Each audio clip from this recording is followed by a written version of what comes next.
Bismillahirrahmanirrahim. Assalamualaikum warahmatullahi wabarakatuh. Perkenalkan, nama saya Ardelia Gitarnalda dari semester 5 Prodi Tasawuf dan Psikoterapi Fakultas Usuluddin dan Filsafat UIN Sunan Ampel, Surabaya. Video ini saya buat tidak lain hanya untuk memenuhi tugas UTS mata kuliah saya, yakni mata kuliah Psikologi Kepribadian Islam dengan dosen pengampu Bapak Khairuddin dan Bunda Khadijah, serta ada sedikit kalimat klarifikasi dari saya, permohonan maaf kepada beliau-beliau. Dan saya ucapkan permohonan maaf yang sebesar-besarnya, tulus dari dalam hati saya atas keterlambatan saya dalam pengumpulan video ini yang seharusnya sudah dikumpulkan sejak pekan yang lalu. Karena adanya sedikit kendala pribadi dari saya. Salah satunya adalah penyimpanan dalam memori internal HP saya yang membuat video ini jadi terlambat dalam pengumpulannya. Semoga Bapak Ibu dosen bisa memaklumi dan bisa memaafkan kesalahan saya ini. Langsung saja masuk ke pembahasan, yakni indikator nafs. Nah, indikator nafs ini menjadi komponen dasar dalam memahami dinamika jiwa manusia menurut ajaran agama Islam. Juga bisa menggambarkan dengan jelas bagaimana tentang keadaan batin dan spiritual seseorang. Dalam Quran surat Asy-Syams ayat 8, di dalam ayat tersebut itu sudah dijelaskan bahwasanya Allah itu memberikan kelebihan kepada manusia, kemampuan untuk mengenali dan memahami bagaimana hal yang benar dan bagaimana hal yang buruk yang harus ditinggalkan. Nah, jiwa manusia ini dalam sini itu berperan sebagai pusat kesadaran spiritual dan moral pada hal tersebut di dalam diri seseorang. Sehingga salah satu manfaat dari nafs ini adalah adanya kemampuan untuk membedakan mana hal yang baik dan mana hal yang buruk untuk manusia. Maka atas dasar itu manusia itu sudah diberikan perintah sama Allah sejak dulu bahwasanya dihimbau untuk selalu melakukan perbuatan yang baik dan menjauhi bahkan meninggalkan diri dari perbuatan yang tercela. Nah, pembahasan poin nafs yang pertama kita hari ini adalah nafs mutmainnah, nafs al-mutmainnah. Nafs al-mutmainnah ini artinya jiwa yang tenang, ikhlas dan yakin. Jiwa yang tenang, ikhlas dan yakin ini tidak lain diperoleh dari jiwa yang senantiasa menganggap atau meyakini keberadaan Allah, sehingga menciptakan sifat optimis dari dalam diri manusia tersebut atas ketetapan ketetapan Allah seperti halnya qadha dan qadar. Nah, sehingga ketika individu tersebut itu mengalami atau diberikan menghadapi ketetapan Allah tersebut, bisa menerimanya dengan ikhlas. Menerima dengan ikhlas adalah menerima segala sesuatu ketetapan Allah dengan lapang dada. Karena menurut saya banyak orang yang bisa menerima keputusan atau segala ketetapan Allah ini, tapi tidak banyak orang yang bisa menerimanya itu dengan lapang dada, ikhlas yang dimaksud dalam nafs al-mutmainnah ini. Nah, di samping itu jiwa manusia juga memiliki peran penting dalam dalam proses memperbaiki diri dan introspeksi diri yang telah disebutkan oleh Quran surat Al-Qiyamah ayat 2, yakni nafs al-lawamah. Nafs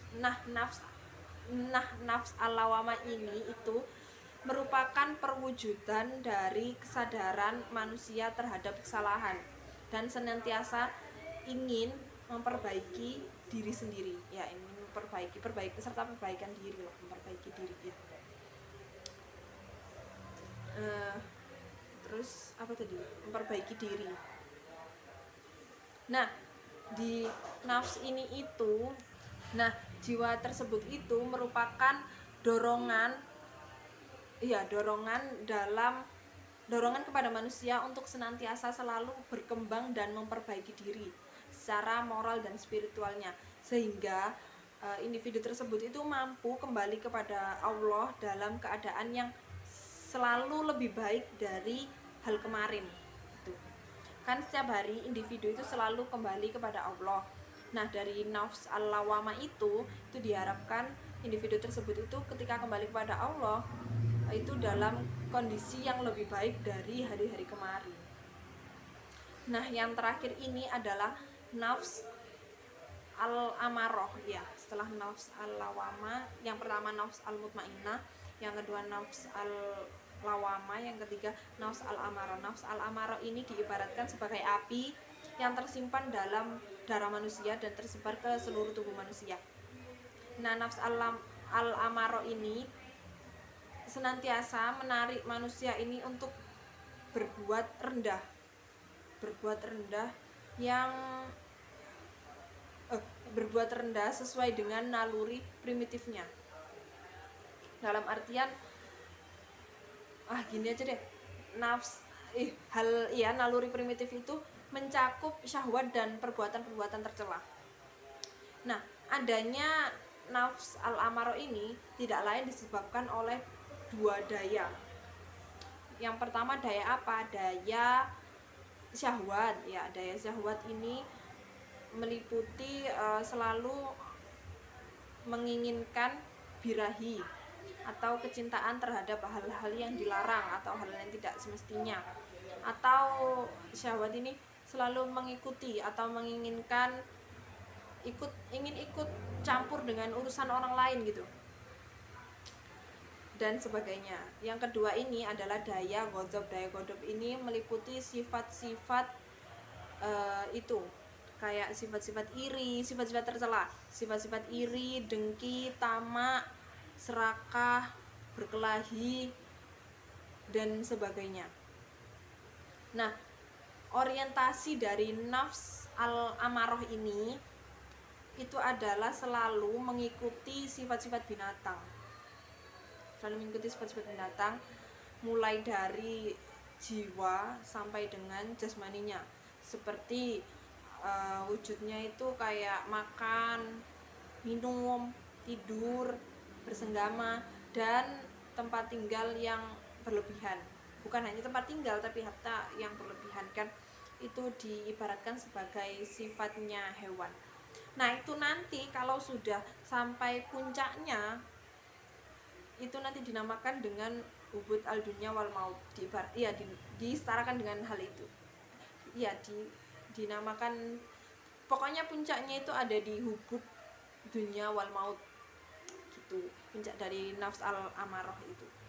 Intinya kesimpulannya ya, kalau nafs al-mutmainnah ini jiwa yang tenang, memiliki ketenangan, keyakinan dan sifat ikhlas. Kalau nafs al-lawamah ini jiwa yang mendorong untuk senantiasa berintrospeksi diri agar berkembang menjadi pribadi yang lebih baik untuk memperbaiki diri. Kalau yang ketiga ini nafs al-amarah itu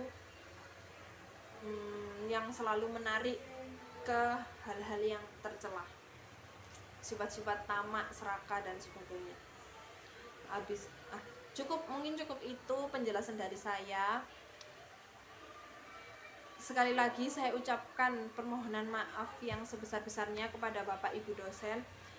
Semoga permohonan maaf saya bisa diterima dan Bapak Ibu dosen selalu mendapatkan perlindungan dari Allah, selalu mendapatkan kesehatan dari Allah. Dan video ini murni tidak ada cuttingan, tidak ada editan, tanpa filter, tanpa apapun, karena saya buat langsung murni tanpa adanya hal-hal yang berbau edit, tanpa adanya settingan. Mungkin cukup itu saja dari saya. Saya ucapkan lagi permohonan maaf yang sebesar-besarnya. Sebelum saya tutup, saya akhiri. Wassalamualaikum warahmatullahi wabarakatuh.